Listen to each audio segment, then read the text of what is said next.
Okay, so section 4.8, number 31. An airplane flying 600 miles per hour has a bearing of north 52 degrees east. After flying for an hour and a half, how far north and how far east will the plane have traveled from its point of departure? So let's draw a picture first and then we'll look to see what trig ratio we'll use.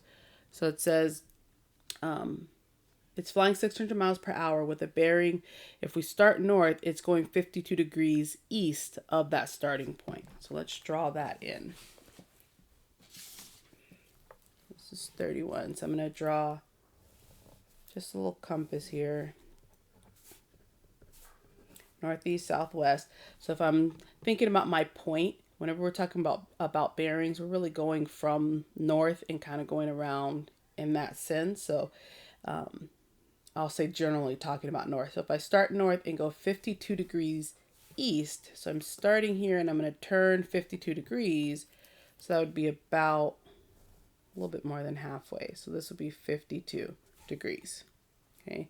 And then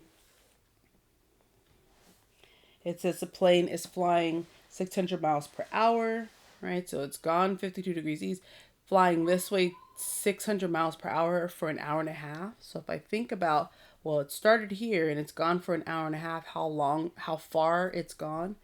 600 miles per hour.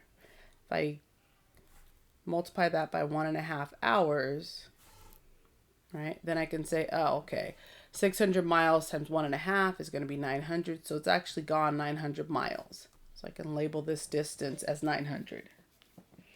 And then it says how far north, right? So if I'm looking here, how far north has it gone? That's my north direction. And how far east?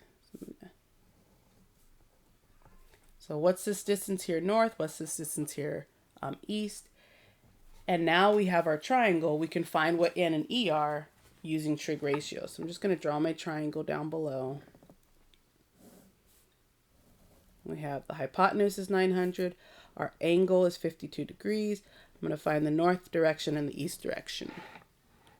All right, and just based on what I know, I have hypotenuse. So I've either got to use cosine or sine, because those are the two trig ratios that use hypotenuse. And let's just look at north first. So if I'm looking at the north direction, according to 52 degrees, north is the adjacent side. Right, so using the reference angle of 52 degrees, I can say, oh, I'm going to use cosine because cosine uses adjacent and hypotenuse. So cosine of 52 degrees is my adjacent side over my hypotenuse. Right, and then I can just multiply both sides by 900. I'll have N by itself. So 900 times cos 52 equals N. Okay, so I'm going to let you guys plug that in the calculator, but make sure your calculator is in degrees so you can get the correct number. And then let's look at the east direction, which is very similar.